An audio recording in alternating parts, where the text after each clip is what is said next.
You know, I'm really starting to figure out why most of the big talk shows are like they're indoors. They're not like, you know, out here. So I think that's because of rain. I think that's probably something to do with it. Anyways, next up on the Fringe Talk Show, again, yet another pair of Fringe performers. This time we have Francis and Nathan. And what is the show that you've brought to town? The show's called Rubbish. Rubbish. Yeah, and it's a load of rubbish. It's a load of rubbish. And it's a load of good rubbish. Though. Yeah, it's about the two boys who get sucked inside a rubbish bin. Yeah. And thrown on the dump, and basically have to fight their way out, get back home. That sounds fun. Yeah, I was reading in the Fringe program, and here, I'll just actually read off of this little thing that you've given me here. Skip and Z get lost in a bizarro, infested carnival where they get mysteriously sucked into a rubbish bin, shrunk to the size of insects, then thrown into the city dump, and then the really scary stuff starts to happen. Yeah. Yeah. It does. So this is primarily physical theater, right? Yeah, it is. Which means what? So we use only our bodies to create the entire world that you get to view, and so very like clinical mime techniques, and we've got some stage combat in the show, which is Nathan's forte.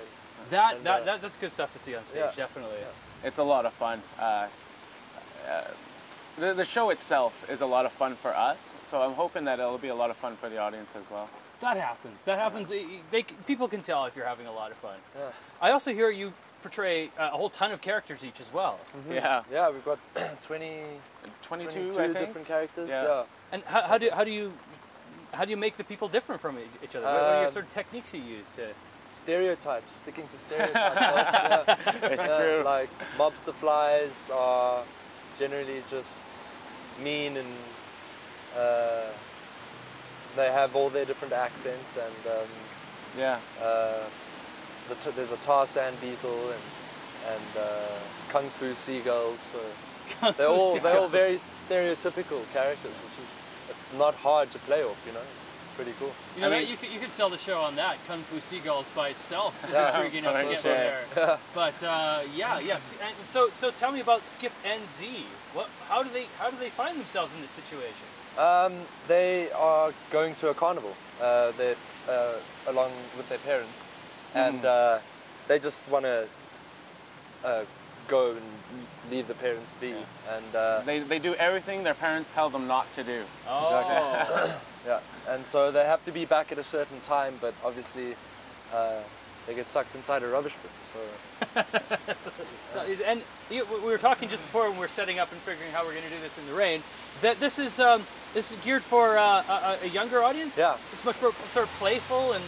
It is. Yeah, it is very much so. I think there's so much play in it, and it's so fast paced that I don't know, younger audiences tend to keep going. I mean, like, just keep up with the pace, because it's very fast paced and changing characters like this all the time. And so, I suppose it is geared towards a younger audience. I'm in for the Kung Fu Seagulls. That's all you need to say, but yet there's so much more. There is.